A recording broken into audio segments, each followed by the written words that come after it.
Crossover meter right here, and of course I got to say big respect to Caribbean Today Magazine. This is Jason Skywalker. We're at the Hot Truck Jerk 5K Run Walk, and I'd probably crawl event that's happening, fundraiser, first year annual event, part of the whole Jerk Festival activities, one of the biggest jerk festivals in the world, right here in South Florida. And I have here with me Wolmerian, 3-time Olympic champion, world champion, 100-meter champion, 200-meter champion, 4x100 champion, one of the fastest women ever, fastest woman in the world. Did I say Wolmerian? Shelly-Ann Fraser-Pryce, how you doing? I'm fine, thank you. Now, Shelly, this is an honor to have you right here. Did I mention Wolmerian? Now, I'm going to start things off as a fellow Wolmerian to ask you about the Wolmer's years. Well, of course, I started Wolmer's in '99, and I was under the tutelage of Mrs. Harrison until Mrs. Montague took over from there. And it has been a wonderful journey for me to have begun, what it was a great year or a great lifetime there at Wolmer's Girls School, and it was really wonderful. That's where I learned so much, and I was able to transition into the woman I am today. And it's a wonderful school. It's everything for me. I've always said to persons that I bleed maroon and gold. And that's because I love my school, and I really thank God that I was actually placed there, because that changed my life forever. Now, Miss Harrison, I love the school so much. Miss Harrison will kick me out of the school on a regular basis. Ladies, who is that boy over here? Anyway, sorry, flashback. So that being said, 2 years after leaving high school, you win a gold medal. I'll never forget the trials where you won, and you remember the response. How did that feel in that moment? Well, in that moment, it was sad. It was a sad moment, of course, that our, fellow countrymates, of course, would believe that, for me, I was too young to attend an Olympic Games, and that I was inexperienced when everybody knows that's how you gain experience, by going out there and actually doing it. But for me, I was on a mission, to be honest. I didn't know I was going to win a gold medal, but I wanted the experience. And I've always said that God knew exactly what was going to happen, and I didn't flutter at all. I didn't stutter. I had times when I felt overwhelmed with the idea that they would really want to take me out. But I kept strong, and I kept focused on what it is that I wanted to do, and I won. So I forgot about that so easy, but I still do remember it from time to time. No, on the inside, at the end of the day, you're all on the same team, and there was all that feedback. How did that work for you guys, which is normally a very tight-knit team? Well, to be honest, my teammates, because I'm a part of the MVP track club, so my teammates were very supportive. They were saying, yeah, you're going to run. If you don't run, we're not running, kind of thing. So, it was very encouraging. And of course, they had persons who were not part of the MVP track club, but within the Jamaica team that believed that I should have given up my spot as well. But, one thing I do like about our national championship is that there are rules, and the rules states that you have to be in the top 3, and I was top 2. So, I didn't even worry too much about it. I just kept focused on what it is that I came there to do. And thank you for all Wolmerians and Jamaicans that you said. Pat, speaking of your track club, I hear there's a school that populates your track club heavily. Tell us a little bit about that. Yeah, that's Wolmer's Girls School. And Wolmer's on a whole, of course, the club was started by Wolmerians. My coach is a Wolmerian. My manager, of course, is a Wolmerian. My agent over in the States here is a Wolmerian as well. So we're surrounded by lots of Wolmerian, of course, at the track club.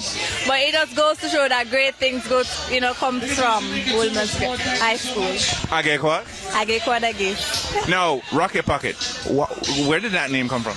Well, I was running, Hubert Lawrence actually came up with that name. He referred to me as a small rocket that could be placed in his pocket, and my explosive start, of course. So that's how I got the name, and, here I am. Of course, I don't think I'll be growing anytime soon, so I'll continue to be a pocket rocket, I hope. You're the perfect package. You don't have to worry about none. Now, going into training, I've always wanted these things, seeing Venus, seeing LeBron. You guys have these amazing bodies. Clearly, you need Tell us a little bit about training to be able to be successful, what you have to go through. I mean, we see you on the platform, we see you running ridiculously in front of people, but what happens in between races? Well, it's hard work, it's discipline, it's pushing your bodies to a limit where most times you feel like you'd quit, but that's the time you hold on and, you feel the burn and understand that, there's a saying that there's a goal at the rainbow. You just continue to work hard and stay committed and have that right persons around you to motivate you, because it can be hard, it can be overwhelming at times, and there's injuries, there's so many things that can happen during a season, but it's all about what you want and what you want for yourself and the commitment that you have towards that goal. And I think for me it's easy because I have the right support team, of course.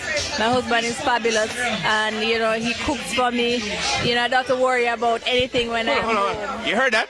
Her husband cook for her. Pay attention. Sorry, go on. Yes, so I have the right team. So it's something that I'm also blessed to be to do, because I think that's my purpose and I love it, and I love the fact that God has given me the talent to do the things I do. And for me, that's because I work so hard, because He gave me the talent and I'm using it. So I work hard and I love track, so it's easy. Well, big up. And by the way, just let your husband know, he broke a lot of hearts. Just putting that out there. No, I'm going to shift gears a little bit. For us, we love you. All of us do. And I'm not just saying this because I'm a Wolmerian. You represented Jamaica. Just the way you respond, your humility, so on, in winning. I mean, right now you could brag all you want. You've done things no other woman has ever done. In the World Championships, no woman has won the 3. And you did it. Swept the whole thing. What is it like in that moment when the gun goes off and to the end? What's going on? Well, there's so many things that goes on in your mind. It's almost like, you spend that 2-3 days at the line. But for me, I've always thought about, or I think about execution, because I've always said that, to run good times, it takes execution. So that's the main focus for me when I'm actually racing, to execution.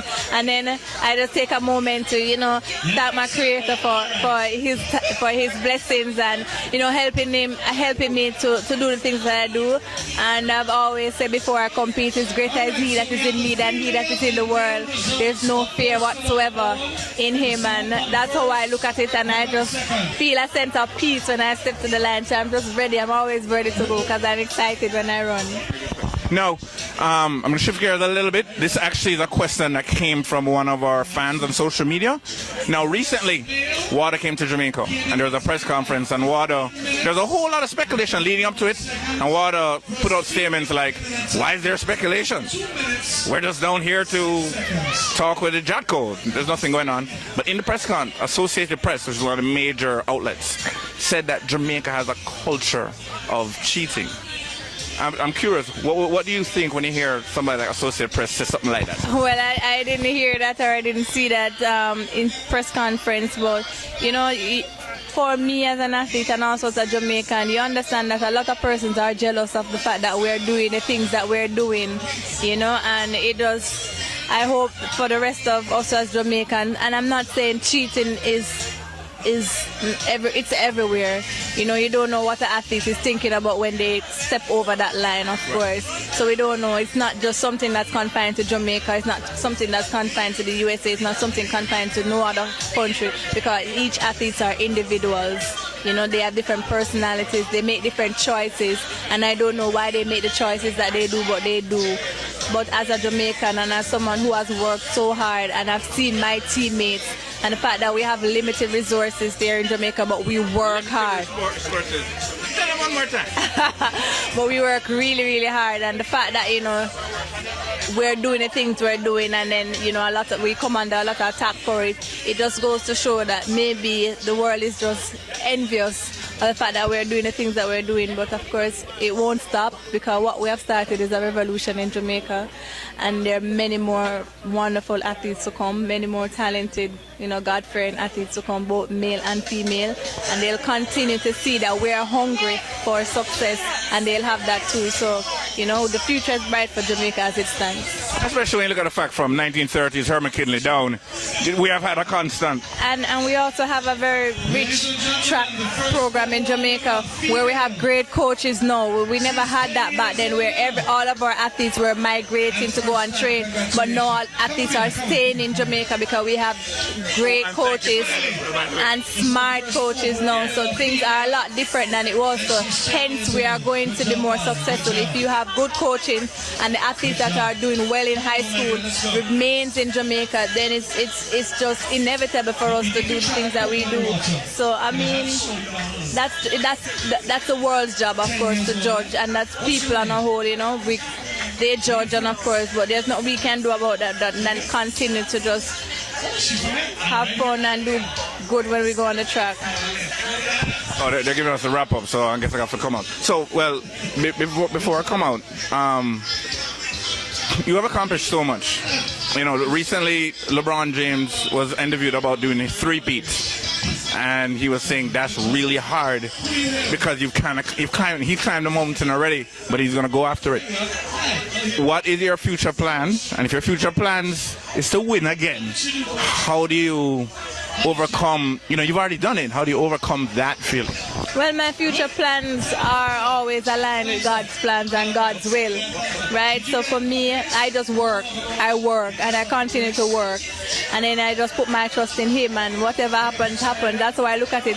I would love to go to the World Indoor Championship next year. I would love to go to the Commonwealth Games. I would love to go to, I'm going to the next World Championship in, I think that is in Beijing, I said, and then, you know, that's the Olympic after that, so I would love to be in Rio, but all of it is hard work, which I'm willing to put in. It's a lot of sacrifice, it's commitment, it's dedication, it's, you know, working hard despite, you know, the odds and despite persons telling you can't. So I'm just open for the challenge, and I'm willing, and I'm here, and I just take it a year at a time. If you could do me one favor, please advise any young athlete that's coming up, you know, from your experience, because you're young yourself. I mean, 2006 you left high school.